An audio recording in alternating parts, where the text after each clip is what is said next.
Le Rwanda a été vendu. Vendu par qui?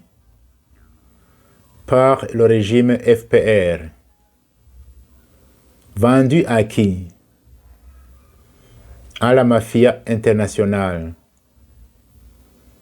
Cette mafia, c'est une nébuleuse criminelle mal définie dont on aperçoit seulement la pointe d'un iceberg, composé par certains gouvernements américains, canadiens, anglais, français et probablement beaucoup d'autres individus.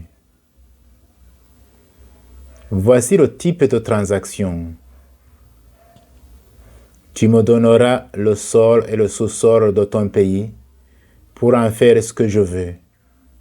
Et moi, je te donnerai mon silence devant tes forfaits.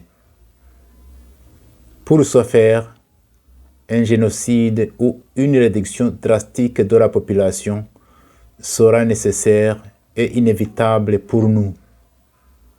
Mais vas-y, nous te protégerons et garderons le silence.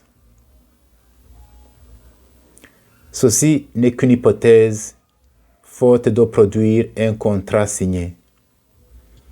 Dans ce genre de transactions mafieuses, il est difficile ou presque impossible de trouver une signature quelque part. Nous essayons seulement d'analyser des faits et des événements tragiques qui se déroulent devant nos yeux, difficiles à comprendre, et nous essayons d'établir des hypothèses qui puissent nous aider à trouver des solutions. C'est au Rwandais de creuser l'esprit des événements avec détermination, mais aussi avec humilité, pour essayer de comprendre les causes et les raisons de leur souffrance. Soyez bénis et à demain. Je me souviens, il y a 25 ans, nous étions réunis dans une ville appelée Detmold en Allemagne. Nous étions des Hutus, des Tutsis et des Européens qui avaient vécu au Rwanda et qui connaissaient bien le pays. Il y avait parmi nous des religieux, des pasteurs, des prêtres et des laïcs. Nous avions passé toute une semaine dans une communion de prière et de partage fraternel. Mais le soir du dernier jour de notre rencontre, nous avons vécu quelque chose d'extraordinaire.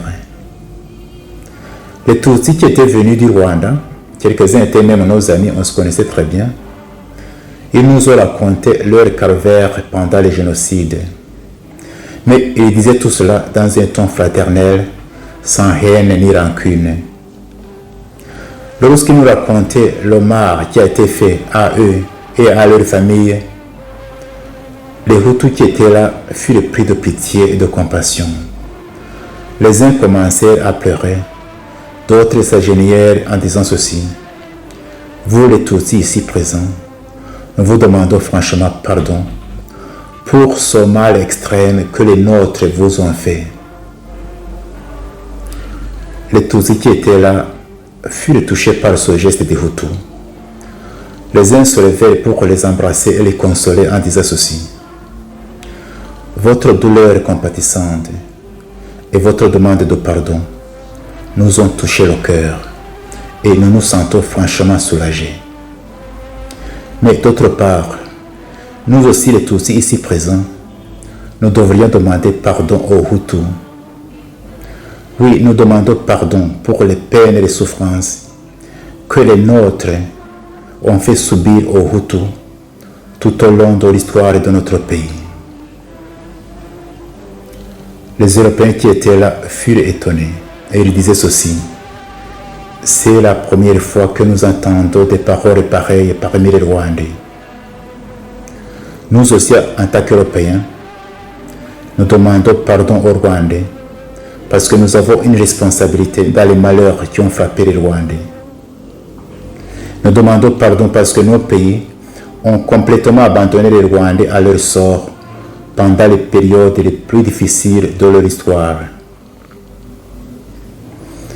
Et enfin, après tout cela, nous nous sommes assis et se fit le silence.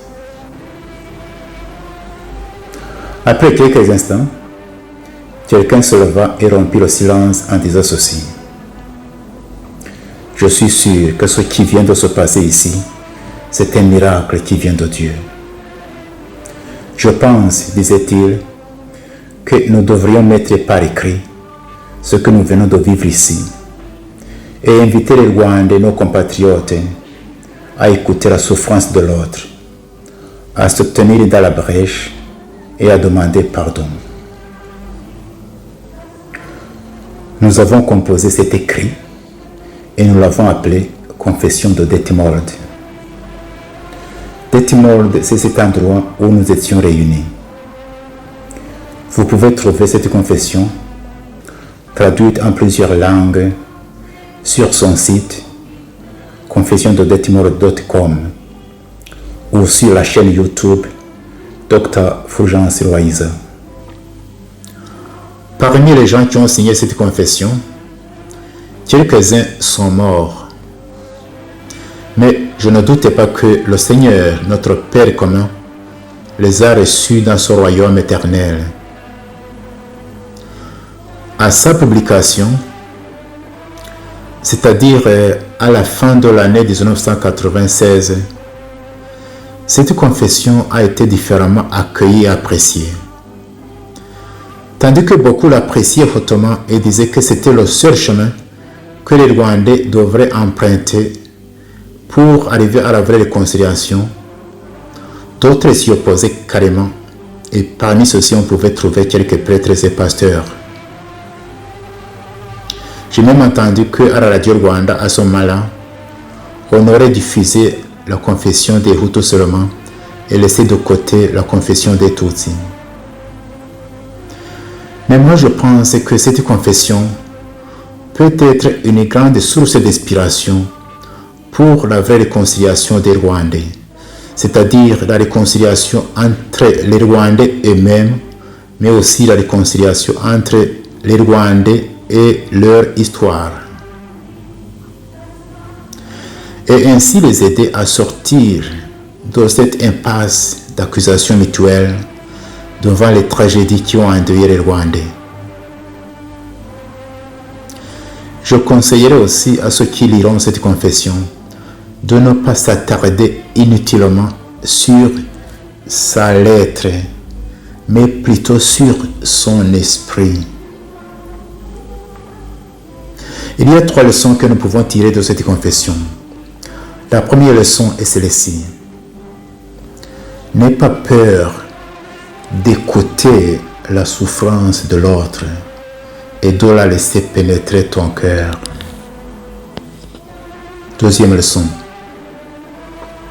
N'aie pas peur d'exprimer tes propres souffrances, tes peines, tes peurs, mais alors sans haine ni rancune.